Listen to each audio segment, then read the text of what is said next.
This is ContactTalkRadio.com. Consciousness in action. And you are taking action into your consciousness by tuning into Contact Talk Radio. And on TuneIn.com, Ping.fm, and UpSnap Mobile. Contact Talk Radio. Welcome to You Are What You Love, your window into the future of spirituality. We're going to talk to you about your life and the evolution of your soul while we bring alive the essence of eternal truth. So here is your host, the author of You Are What You Love, Vaishali. Welcome to another exciting episode of You Are What You Love. I'm your hostess, Vaishali, and today we have our good friend Curtis Childs joining us. He comes to us courtesy of the Swedenborg Foundation. He also has a website, which is offthelefteye.com. It's also the name of his YouTube channel, Off the Left Eye on YouTube. And it's about all things that have to do with spirituality and the spiritual world and what's divine love and wisdom. And this is his first time joining us in 2021. So, Curtis, welcome back. Hey, everybody. Happy to be here in the new year. And before we get into some of the meat and potatoes, you've got a really exciting announcement about a new show. Yeah, that's right. So we're constantly looking at how can we make something that's going to make an impact in people's lives. And actually, this ties really well into something we're going to be talking about later on. But so there was a while back on our channel when a little bit of a departure from our normal programming where I just shared like a really candid video about some struggles that I was going through in my life. Something had come up in a meeting about, we could do some sort of more behind the scenes stuff. And I was just sort of needing some therapy myself to talk through some of the stuff I was going through. And so we posted it up and we got a huge response from so many people. And everyone was really nice and supportive, but what was really cool was a lot of people were saying, oh yeah, I've gone through something similar, or I'm struggling with this as well. And it was cool for them to sort of see my process with it. So we thought, what if we could do that regularly? Sort of look behind the scenes at how all the stuff that we teach about. Yes. How do we use that in our own lives?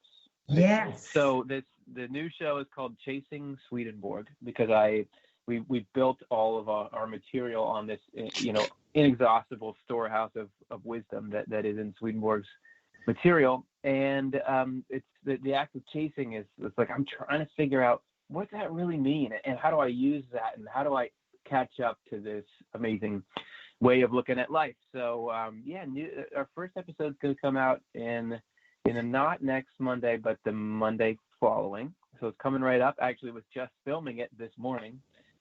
So it's fresh on my mind, and we're excited. It's going to be a snappy, succinct format that hopefully will give you kind of a shot of love and truth to start your week off with. I'm so glad you're doing this because that's really the connecting piece between intellectually understanding some of the Swedenborg concepts and, putting them into your will and intending them as the lubrication for solving problems instead of the way we've traditionally done it. And, I remember the first time that, it's funny, you study this stuff and then there's a problem that comes up and you're like, oh yeah, I can use this stuff in this problem. It's like alert the media. And, And I was in my 20s and I was in been in a committed relationship with somebody for a number of years. And I'd been diagnosed terminal from internal organ complications. And I found out after that the guy that I was in the committed relationship with was sleeping with all my girlfriends. And they didn't even have the decency to wait till I died. They were just right in there at it. And I chose to break up with somebody that had no integrity and get out of it as STD free as I could. Thank you, sweet God. And the problem with the rest of my life was that I worked for his parents. And his parents were extremely dysfunctional. One of them was a real committed alcoholic, and the other one had a lot of counterclockwise problems. And they thought that if I cared for their son, I would take his abuse, I would shut up, and I would not require more of the relationship and more of him. So they fired me. Well, actually, before they fired me, there was a few months there where I had to be at the same building as this guy and his parents. And there's a very small hall in the building. And there's no way you're going to get from your office to anywhere else in the building without traversing this small hall that puts you shoulder to shoulder if somebody's coming from the opposite direction.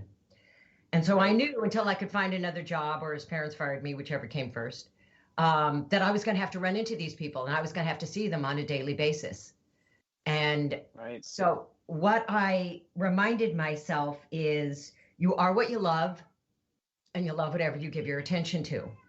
That means because I don't love lying and cheating and manipulating and treating people in a less than manner, because I do not love any of those things. And these people love all of those things. I'm not even in the same spiritual realm with them. I live in such a completely different spiritual realm from them. It is ludicrous to think that just because our bags of protoplasm are passing in the hall, that we're anywhere near each other. They're nowhere near me, and I am nowhere near them. The physical world creates these appearances that make it look like it's that, but that's not the bigger picture truth. It's not the truth that sets me free. And I was able to walk through those halls with my held head high, without contracting my gut every time I saw somebody, because I reminded myself, I live where I love and they live where they love, and there's no way that either of us can touch each other. And it was very liberating. Yeah, what a powerful, immediate application of an idea that could seem abstract. I can't tell you, Curtis, how much of the teaching I did when I was still working is basically just sharing with people how I took this idea of Swedenborg's and applied it to this problem. I remember one year when I was self-employed, as most self-employed people know, you live on a shoestring. And I thought I had played the game pretty well, the game that you play where you try and sink enough money into your business that you're not paying the government all of your profit, but you're doing enough to keep your business moving forward so you can stay alive. And I thought I had played that game well, but apparently I had not. And my accountant told me days before April 15th that I owed the government $6,000. I didn't even have 600 in my bank account, let alone 6,000. And before Swedenborg, that would have put me into a fear-based worry coma. I just would have been catatonic, contemplating the consequences. And I remember sitting down in my chair in my office, gripping the arms, feeling my feet on the ground and saying, this is working for me. Everything that touches me is food from God. Only what I need to reach enlightenment is allowed to touch me. This is touching me because it's bringing me enlightenment. Only what is good and true is allowed to touch my life, because that's the way that God rolls. When I love what's good and true, I'm only connected to what's good and true. This is working for me. And I remember I sat there in the chair for like 15, 20 minutes, because I remember I had read Swedenborg said, when you're dealing with a challenge, focus on the truth. And when people asked him, well, how long do you focus on the truth? He said, until you feel it, until you feel your mind shift. And so I remember clutching the armchair for about 15, 20 minutes, focused on that with all of my attention, and there was a breakthrough. And I started being able to breathe, and I went, this is working for me. I got this. And I was so relaxed, I almost forgot to even mail in the paperwork to the government because it was such a non-issue on my nervous system. I mean, I could just spend the whole hour, but this stuff sets you free. And if you're focusing on something that isn't setting you free, there's a wonderful opportunity to upgrade. But, you know, one of the things that you and I know is that, as Swedenborg points out quite a bit in his writings, that the challenging times are really where the divine is turning us into an opulent, clear vessel of divine love and wisdom. And when you were sharing your story about all the health challenges you were going through and where your mind was going to, I was thinking, okay, he is in it. God has got him on the lathe. God's working him on heaven's lathe. He is in it. So I can't wait to hear about the growth and the aha moment and the wholeness that this brings your life after you work through it. So bring us the dessert portion of the program, Curtis. Take us home. Yeah. Well, I love that you mentioned that the struggle period is when you grow. And I think there can be, and this is actually a little preview of what I talk about in the show upcoming, is that there can be sort of a misconception that if you're spiritual, nothing hard will happen to you. Right. Or you'll never suffer or anything like that. Right. But that's not the way it's not the way it went for anyone. It's not the way it went for Swedenborg. Yeah. He had the start of his spirituality was marked by this absolute deconstruction of his ego. He details it in his Journal of Dreams, where not only was he, being visited by negative spiritual forces that were, scaring and attacking him, but he was, driven to the point where he just felt like I am such a terrible, selfish person, because he had prior to this, he was really good at everything and really full of himself, right? And that had to be broken down for him to be able to let God in. So he was going through that. But you even look at the life of Jesus Christ. Would you want that life? I mean, there was a lot of struggle in there. So I think that you hit on it, though. Is like what it's not that it will take the struggle away, but it'll make the struggle more useful. Yeah. It'll make it so that the truths in there, at times they take the struggle away, like you were describing. At times they can really relieve, but other times it's like there's stuff that's gonna, sometimes your head's above the waves, sometimes the waves are up and over. But even when they're up and over, if you have this in mind that only God can handle this thing, that makes that real to you. Because if I never felt like I was at the limits of my power, I'd never actually believed that God is the one who's doing things, and I'm just a dependent, on his tax forms. So this was, let's see. So, I've had, I'll talk a little bit for people about sort of what I was dealing with there, and then where I feel like I am now. I mean, I've struggled with anxiety and depression, I think my whole life. I mean, my first major episode with it was probably when I was 19 or 18. It went for a few years. Then I had one a few years later, and I hadn't really had one for quite some time, but it really got hit hard this last year, as a lot of people did. I mean, everybody's going through all kinds of things in this unprecedented time. And looking back, like I sort of initially, even when I was making the video about I had this health crisis, which the health crisis was, I'd had a long time kind of gastrointestinal troubles, but they were manageable. But those started to really kick up, and all of a sudden I was getting acid reflux. And I hadn't had that before in any meaningful way. And it came and it just got worse and worse until it was pretty much all consuming. And then obviously everything I read about it and how it progresses and what you can do about it and the medicines you can take and what those medicines, their side effects are, I was just like, I'm never going to get out of this. So and then in the middle of that, I got shingles and, a couple insomnia, all these conditions just kind of compounded on top of each other.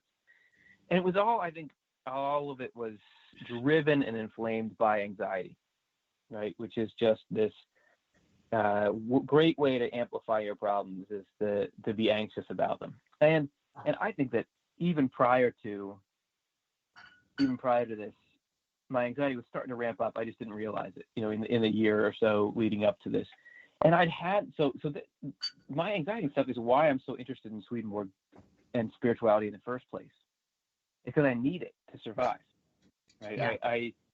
There was once I got interviewed just for a little newsletter, and the person was saying, "So why are you so interested in Swedenborg spirituality?" And I remember thinking, well, if you fall off of a boat, you're pretty interested in swimming, right? Like you really think swimming is worth learning and worth doing. And so to me, I've always kind of been beating it back, all this stuff. And okay, so it all hit me. And so where am I now? I'm definitely, I am definitely in a better place now than before it all happened. It's almost like, and I wouldn't say this out loud because I'm still a little bit shaken by the whole thing, but it's almost like I'm glad it happened because it was definitely a step forward for me in a lot of areas. Okay, so let's see. My empathy has ballooned from it.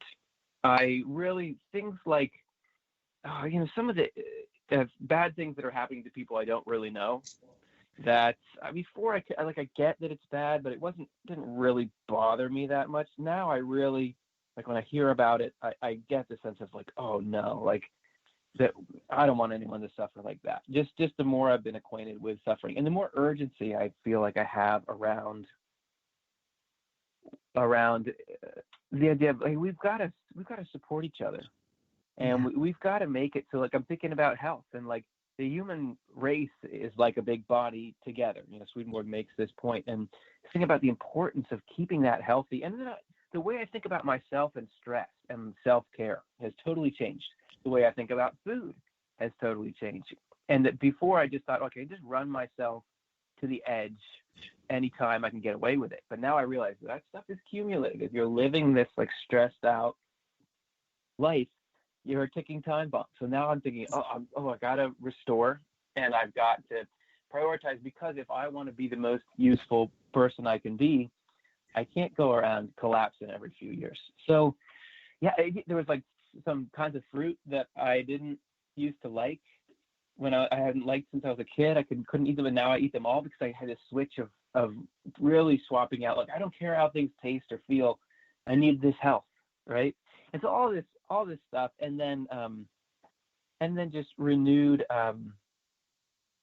realization that all I want, like, prioritization of what's important. Like, when I started to, I have all these things in life, like, and my ambition and my ego, it's still there, of course.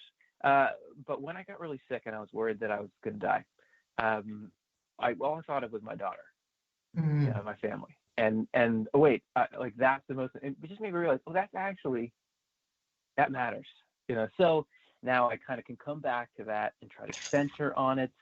But it further also got me thinking about the work at Off the Left Eye, and just that it's more and more important, because I know what it's like to need help. And so whenever I read somebody's comment now about how they needed help and Off the Left Eye gave it to them, it just makes me realize that, we've got to, if you can provide help in a certain way for people, you got to do it. You got to chip your part in there. So that's a little bit of what I've learned, but even more, like, I've come to understand concepts better, like the spiritual sun.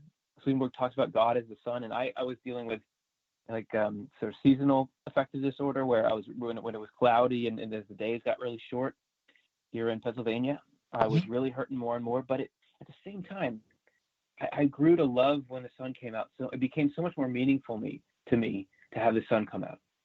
And this immediately just filled in my idea of, God is the sun of heaven. Like, God is like a sun to what's inside of us, like, so that now is alive to me in a new way.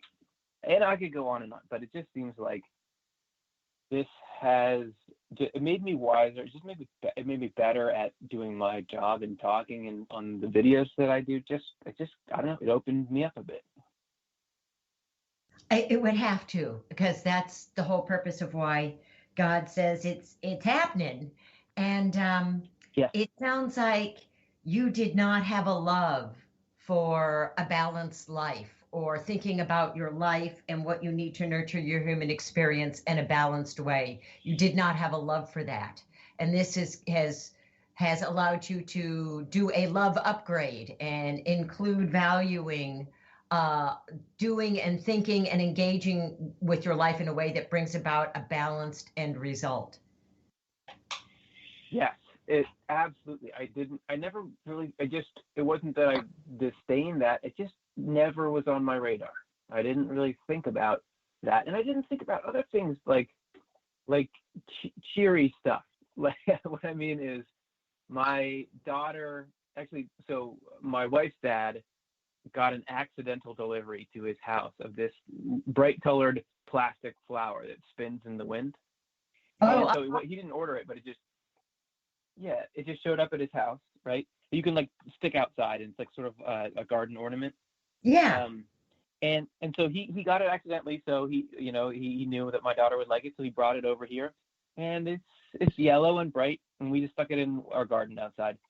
But when I was really struggling, like I just looking at that cheerful yellow flower in the middle of the like January gray, it really moved me. I thought, this is so great that we have this little bit of brightness here. And when it was Christmas time, and everybody putting up all those lights, I was looking at them like, yeah, it's so important to remember to have these physical reminders of joy and of light during this darkest time of the year. So that sort of stuff, I see what it does for the human spirit in a way that I didn't before. I understand the value of it right alongside the value of helping. And I also learned more about reaching out for help during that, because there was points where I just felt like I can't do this. Like I'm not gonna make it, but I don't even know how to give up. Like I don't even know where to go. And I built out this network of people that I was talking to, like, and that were helping me in various ways. And it's really great. It's really great to go and get help from people. And, it makes me think about, okay, how can I be that helpful the next time somebody is looking for something from me? How do I build up resilience in the good times so that when the bad times hit, I'm ready to be a steady sort of rock for people, and on and on. It just seems like it's opened up a ton of stuff for me. And I'm glad you brought that up, sweetheart, because the truth of the matter is most people are not comfortable asking for help. They'd rather give help than receive help.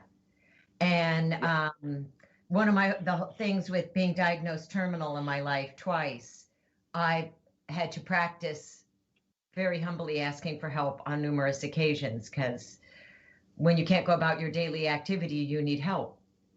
And later on, when I got more fully recovered and was able to help other people, I did notice that this is a very common thing, is for people to say, well, I'm not really comfortable asking for help, or, if I need help, I'll never ask for it. You'll just have to guess and figure it out and then be psychic about my needs and meet them, because I'm not going to tell you. And what I've learned from Swedenborg, and what I've learned from what the divine put me through in learning to ask for help, is I'll say to the people that I work with that say, well, it's hard for me to ask for help. I'll say, I want you to ask you to imagine something for a moment for me. I want you to imagine heaven, where all the angels live. And I want you to imagine their world, their daily life, their relationships. And I want you to ask a question for me. Do you imagine that the angels in heaven are having a hard time giving and receiving? Do you think they're all about just giving and nobody can receive? No, I can't do that. I'm only comfortable with giving. Or do you think that there's a free exchange of giving and receiving? And so far, everyone I've asked has said, oh, I'm sure they give and receive equally. And my response will be, how can you be a part of that community? And how can you live in that community if you don't love the same thing they do? Yeah, right. And also the equation doesn't balance. If everybody wants to give and nobody's willing to receive, no one gets to give. Yeah, and when you give something to somebody and they receive it, they are giving a gift to the person who gave the gift of receiving it. That's a gift in and of itself. Oh, it totally is. So we had, there's a local organization called the Pay It Forward Crew that when somebody in the area has some kind of hard time that they're in for whatever reason, could be job-related thing, health-related thing, could be some kind of tragedy in the family, this crew goes and does things for them and to make their life a little easier while they're dealing with the thing. So people who ran this knew that I was going through my struggle period. Actually, they'd seen that video. And so they came over and did a bunch of yard work for us. It was just a bunch of volunteers. and like tidied up some of our garden areas for winter, did a little bit of pulling weeds and that sort of thing.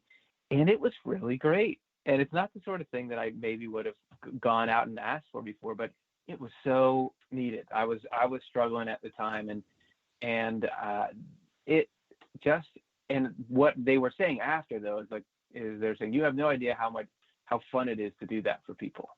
Yeah. That the deepest human desire is to be useful. That is the joy of heaven. That's what heaven is. So in giving somebody the opportunity to help you, you're giving them a great gift. And also, though, it is important, like Swedenborg says, love, in one point, love wants to be loved. Love wants to love and be loved in return. And it's okay to want to be loved in return, or to be helped, which is an expression of love.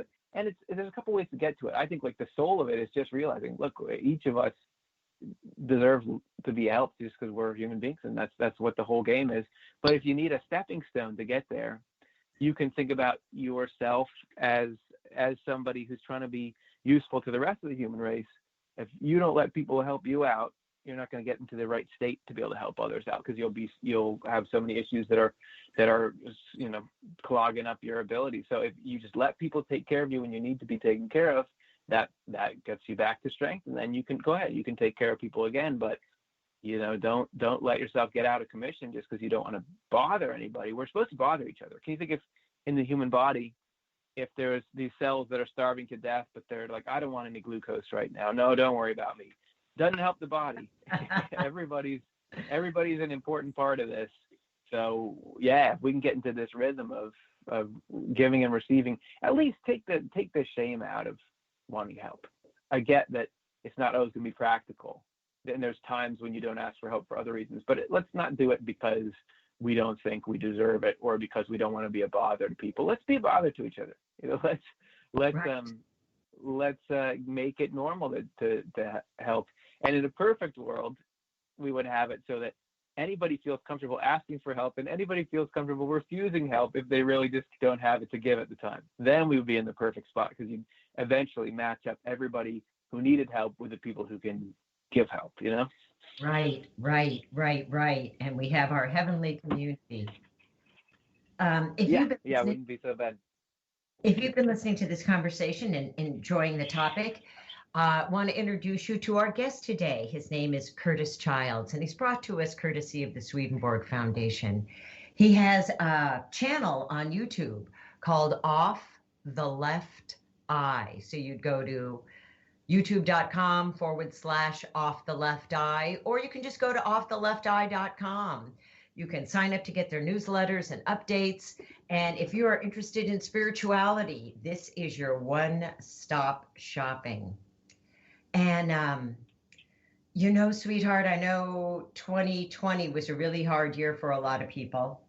And we don't know what 2021 is going to bring. Only the divine knows that. But I trust whatever it is, it's something we all need in order to reach enlightenment.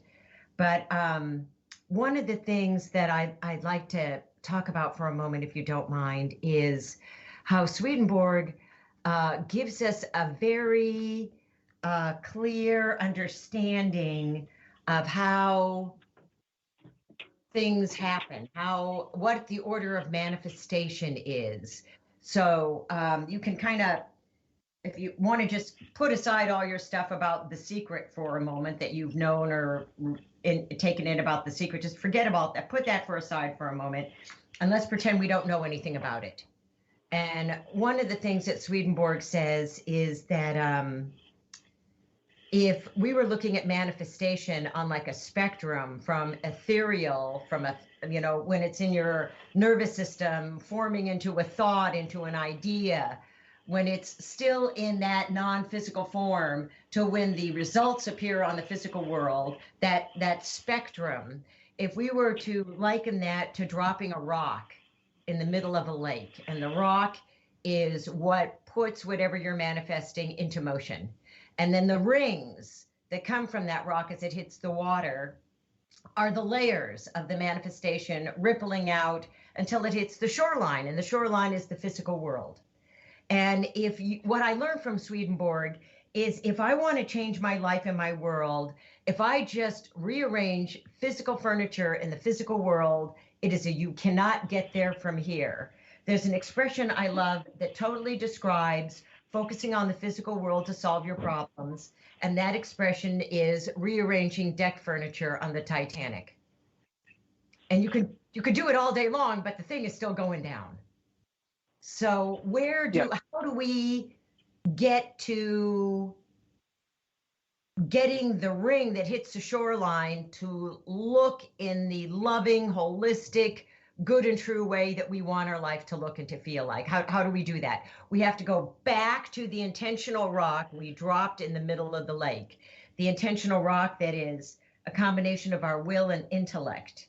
And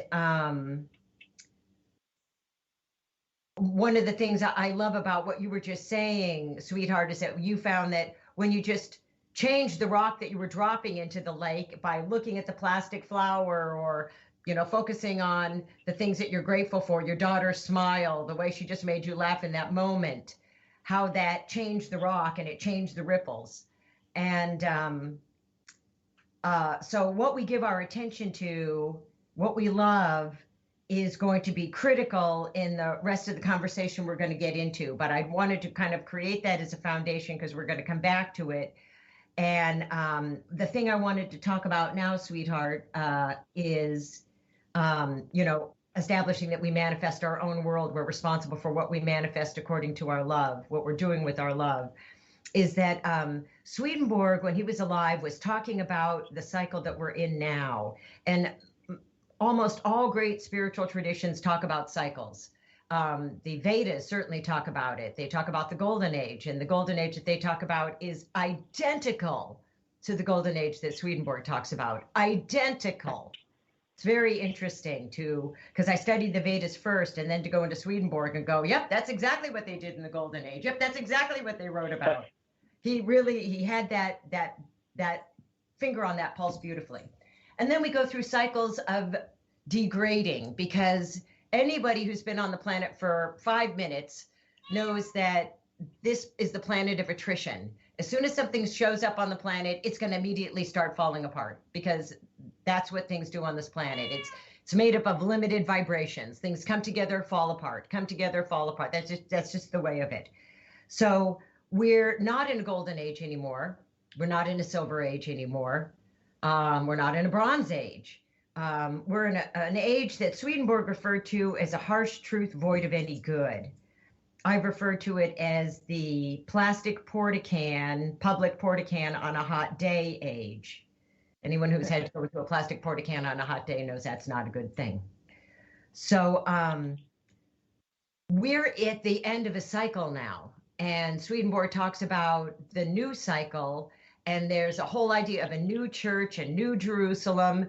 And so would you talk about what Swedenborg talks about, what we know about when the darkest age is coming to a close, which coincidentally also gives birth to the beginning of the next golden age. So 2,000 years from now, we will have a golden age. We will be in a golden age. No one here alive now will see it. No one here alive will get to the promised land. You won't even get to the top of the mountain and see it. But as soon as the darkest cycle that we're in is over, as soon as the Iron Age is over, then we begin a 2,000-year period to building up to the next golden age. And you have a lot of people on your show, sweetheart, that have had NDEs and have talked about things that they've seen in the future. So would you talk about this ending of an age and what that looks like and what completes it, and then what we know about either from people's NDEs or from things that Swedenborg talked about, what this new Jerusalem, this new age that we're moving, what that looks like? What is it about? What's the purpose of it? Yeah, I'd be happy to. And it strikes me that Swedenborg was very optimistic about the future, even though he was quite disturbed at the spiritual state of the human race in his own time. So that would be mid to late 1700s, early 1800s, I think. And he would constantly call out the issues that the human race had at his time, and paint a pretty bleak picture of what really motivated people. And he would talk a lot about the hypocrisy of a lot of leadership, particularly in the church of his day, which the church and the government were the same thing, basically, when he was alive. And so there was definitely a lot of the dark side of humanity that he saw, and he saw a really saturated society, really saturated with it. There's times when he would talk with angels, and the angels were in despair that, for example, that such great ideas were Swedenborg was writing about these heavenly truths, which are just this foundation of angelic society, and that nobody on earth really cared, and that when there was all these facets of what it is to truly be human that people were rejecting and not interested in. And Swedenborg does talk about these cycles, and he uses the word church to mean one of these cycles. He uses the word in like 4 or 5 different ways, and I'm not sure actually at this point if they're different Latin words, but I think they're actually the same word. So he'll talk about church in the sense that we talk about it sometimes, meaning like a religious organization or a particular chapter of that. But more often he'll use these 2 definitions of church. One is a state of love and wisdom inside any of us. So the church is everything good and true inside of us. So all of your positive motivations, and then they're accompanying true ideas that give them form and our ability to practice. That really is the core unit of it. You have this little church in you. But he also talks about the human race goes through these church cycles. He talks about sort of 5 real churches that have come before. And it doesn't mean that we're talking about a single religious institution, but it's more phase in human spirituality. So there was this golden age you're talking about. He also calls it the most ancient church. Was a bunch of different religious practices around the world, but they were united by a certain kind of love. But they had a similar view of kindness and charity to their fellow human beings. But yeah, there has been all kinds of degradation there. There was that church that got so corrupt that the divine providence brought a new era to be. They had to replace it because there was a certain level of innocence and a certain level of clarity and openness to spiritual realities that was lost because people got mean and got selfish and got warlike and got greedy and destroyed that. And so then you had God having to figure out, okay, so with this original sort of heart that was supposed to be in people destroyed, how do I still reach people? So then there was this sort of more intellectually focused church, which was this spiritual or silver age that eventually fell and got corrupted. You had a couple of other eras, and Swedenborg asserted that when he was writing, that was the close of an era, or that it was close. Whether I don't know what that means as to how many years, but he actually talked about massive events happening in the spiritual world that were going along with the close of this age. So your discussion before about dropping the rock in the water, yeah, that we think of, okay, well, we gotta change things here on Earth, and that's a great thing to try to do. I wake up every day trying to change things for the better, but also we've got to realize that we're part of a larger system, and that we're actually, Swedenborg describes the physical world as the world of effects and the spiritual world as the world of causes. Mm-hmm. And a really clear way to think about this is that human consciousness is drastically affected by the spiritual environment, because our consciousness is spiritual. Like, we all have spirits right now, and our spirits live in the spiritual world because that's where spiritual things exist. So we're already there, and it's like if the spiritual world is polluted, the way we think suffers, right? And the desires we have. So when Swedenborg is talking about these major events in the spiritual world, he says, oh, there's this huge reordering in the spiritual world, and the effects on Earth are not going to be that there's going to be a giant reordering of physical countries and kingdoms, but people are going to be able to be open to spiritual thought in new ways that they weren't before. And that this process, as this sort of loveless hard fundamentalist, truth-driven, or sort of doctrine and dominion-driven phase in humanity is crumbling. It's making way for this new phase. And just like everything has to move from inner to outer. So if I'm going to move my hand, I'm looking at myself move it right now. That went from inner to outer. So before my fingers ever moved, there was a signal somewhere deep in my brain that went down these nerves that are inside, and then these little muscle fibers that are deep buried within started to contract and contract. And from all that, finally you can see this outer effect. But the cause of it is inside me. And that's a pretty good correspondence to, yes, things change here, but actually the initial movement towards change is spiritual. So, and that's in each of us as a microcosm, that it doesn't matter, as you say, rearrange the deck furniture. If you're going to try to change behaviors without changing motivations, it's not going to be real change. So it is with the human race. As we get these major issues cleared up, that paves the way for this, what Swedenborg called the new church, or as you mentioned, the new Jerusalem. And he said that this new phase that we're entering is actually going to be the best one we've ever had. And if everything goes right, it's going to be permanent. That we are going to be able to, God is, arrange things so that we're going to be able to actually, be on the beach forever. And that doesn't mean life stops being challenging, but it means that there won't be the kind of darkness and negativity that we have around us now. There'll be a new level of, I don't know exactly, he actually is frustratingly short on specifics, but as you've mentioned, near-death experiences often have compelling visions of the future.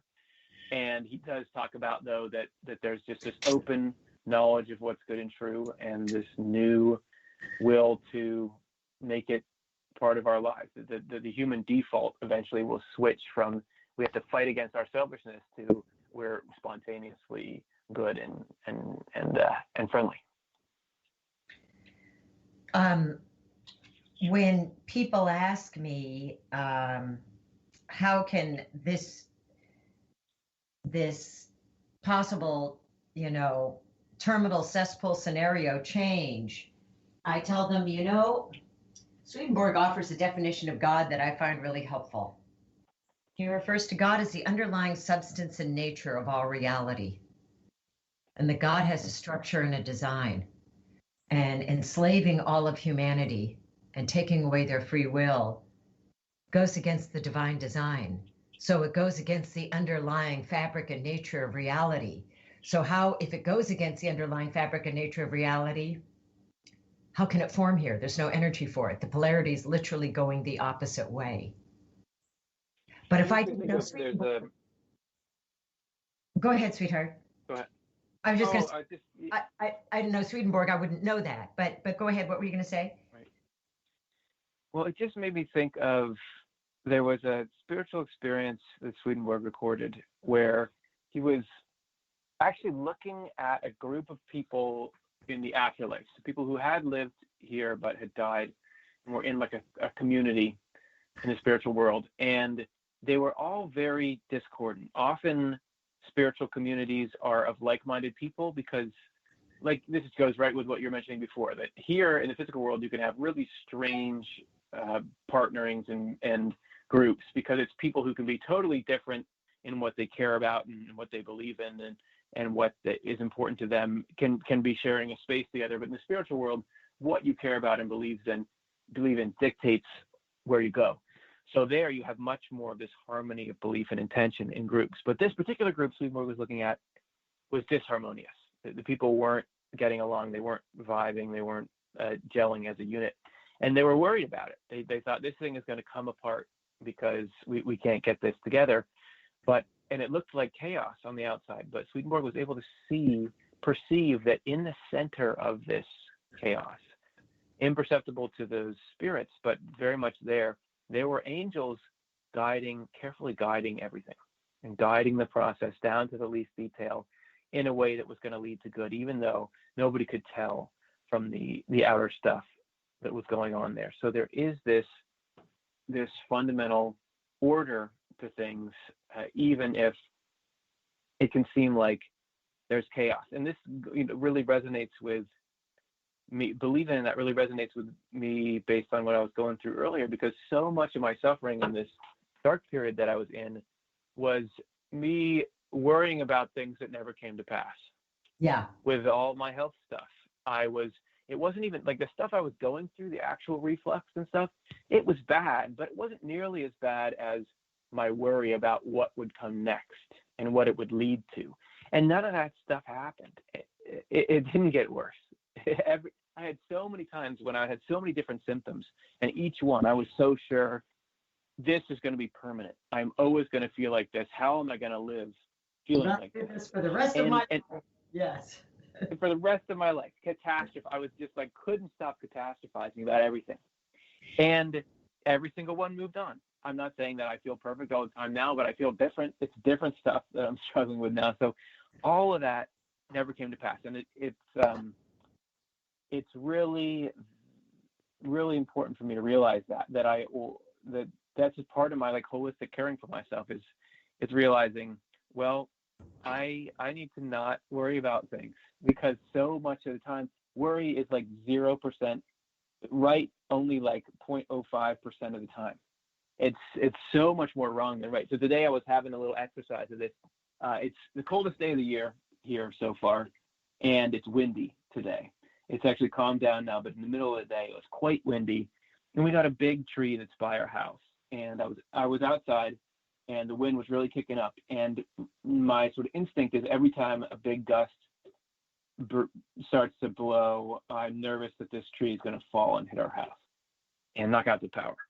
And so I was really practicing each time a gust came up that I'm not going to pay attention to it and not going to worry about it.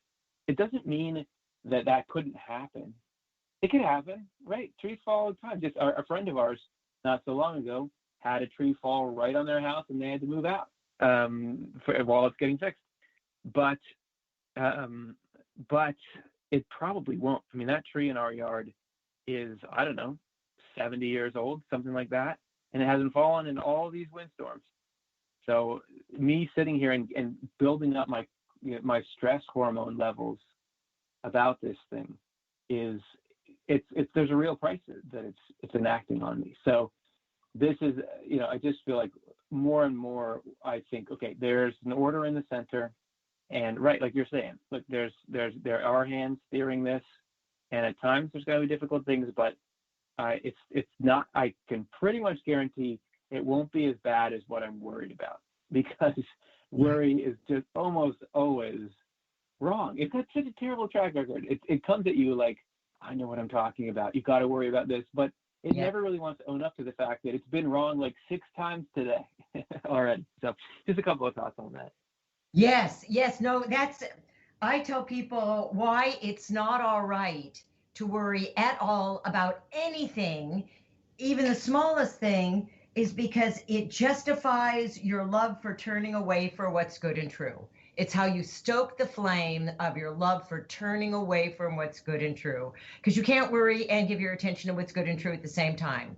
And what we need to do is heal and resolve and become aware of the excuses that we make where we justify turning away because the situation calls for it. The house is on fire. Yeah. Right. Yep. And I had like a really good tip from my therapist that I'll share with all of you, which is I was, telling him, I'm worried, what if this happens? And what if this happens? And what if this happens? And what if this happens? And the tool he gave me, which seems probably overly simple, but has been a huge difference maker for me, is, well, if that happens, then we'll deal with it. Yes. and it's in a way to, because you just sort of think, you're just thinking about the terror of this thing happening. You're not realizing if I stop worrying about all the potential things, and I'll have plenty of reserves to deal with the actual things. But to take that a step further, if it happens, God will get me through it. Yes. If I look back on my entire life, is there anything I haven't gotten through? No. And how many things have I thought I wouldn't get through? Everything I have gotten through. Right. How did that happen? It's because if it happens, God will get me through it. And sure, people die, but God will get you through that. God will bring you into a happy afterlife. God will get me through it. Doesn't matter what it is. And if there's suffering attached to it, there's not going to be one speck of suffering more than can do some good. That's well worth it in the end for what's really important. So it's all food. Yeah. Well, if it happens, we'll deal with it. Yes, it's all food. Some of it is fiber, some of it is protein, but it's all food.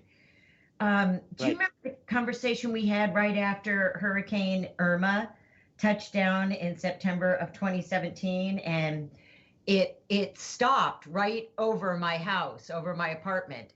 And for 45 minutes, we had over 100-mile-an-hour winds hammering into the northwest corner of the building. And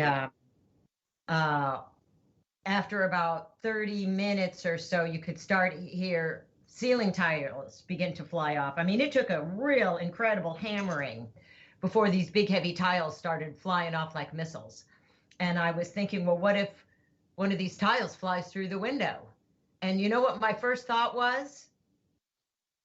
You'll jump up and you'll deal with it. You'll get cardboard, you'll get a duct tape, you'll deal with it.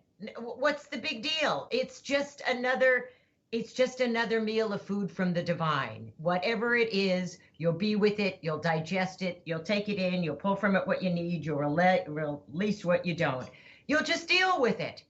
But those were the exact words that I walked away from that thinking, this is nice to be able to go through, a category 5 for 45 minutes, because I'm walking out of it going, you know what? I'll just deal with it. Yeah, that's so good. And it reminds me of all the times when I have been dealing with something are not as painful as the times I've been worrying about that thing. Resisting the food, right? Resisting the lay the food. So one time I remember was earlier this year. It was in the summer sometime, July. We had a derecho, which is this straight line windstorm that carries like tornado velocity winds, but just comes out of nowhere, and it isn't a tornado. And so we had one of these, and it just came out of nowhere. There was no weather forecast about it or anything like that. And I actually had taken my daughter into on our back porch to sort of watch the storm that was blowing in. And then I looked out, and our trampoline was like moving across the yard, and I realized, this is something way different. So we got down into the basement, these huge winds came, and I came back up after they'd subsided, and a huge tree had come down in our yard and blocked the road and hit the neighbor's car, and the power was out, and there was so much infrastructure damage that you couldn't call 911. There was so many people calling it that it was jammed, and it wasn't that bad. It was just like, okay, now I'll do the next thing. Now I'll call these people. Now I'll look around. There wasn't this agony and suffering like there is when I'm worried, what if something happens? And I listened to this, I think it was a podcast. It was really fascinating about people who are in these really extreme situations where they do something heroic. There was a story about a woman who was driving by and saw somebody getting attacked by a bull in a field, and the bull was going to kill them with its horns. And this woman just jumped over the electric fence and got the person out and pushed the bull away. And there's a lot of other stories like that, these like superhuman feats. And there was one thing that everybody who did one of these things had in common, was that they all said, I didn't really think about it. I just knew it was the thing to do, and I did it. There was this something else that took over, and they dealt with it. They just dealt with it. There was no sense of, am I afraid or anything? It was just like some autopilot Tesla driving mechanism kicked in, and they did it. So even in the most extreme situations, we'll deal with it. And dealing with it even in the less autopilot situations is never as bad. Usually 99% of the time is not as bad as imagining dealing with it. And when you deal with it, when you go through these things and you find that you didn't choke up on fear-based thinking, that's a lovely validation to let you know that the rock you dropped in the spiritual world was a true one. And that's the waves that hit, those are the rings that hit the shoreline. It brought a good and true result. And if you're not dropping true rocks into the water, you're probably getting some unpleasant waves on your shoreline. You know, Curtis, believe it or not, we are like down to our last minute. So I would like for you to take just a minute and remind people of the shows that you've got, the 3 shows that you've got, how people can watch you. And yeah, let's be sure we get that in. Sure. Go to offtheLeftEye.com. That's the easiest way to start. There's all kinds of resources there. On our YouTube channel, youtube.com/offtheLeftEye, we release new videos 3 times a week. We've got Swedenborg and Life for 1 more week on Monday nights, and then Chasing Swedenborg. Then we got News from Heaven on Wednesdays, where I'll dig into one passage of Swedenborg and just really bring out what I think it means. And then we've got our community show, Swedenborg Live, on Fridays, where we just did Q&A the whole time with a fun panel of people who are trying to love what's good and true. So we'd love to have you come check us out and see if there's any ideas there that are helpful for you. Thank you. Perfect, sweetheart. And, you know, we didn't have time for it, but perhaps next time you come on, one of the things I thought might be useful is what I'm hearing a lot is people throwing around, this is the end times, this is Armageddon, this is the mark of the beast. And the people that are throwing this around really don't understand that it has nothing to do with the outer world at all.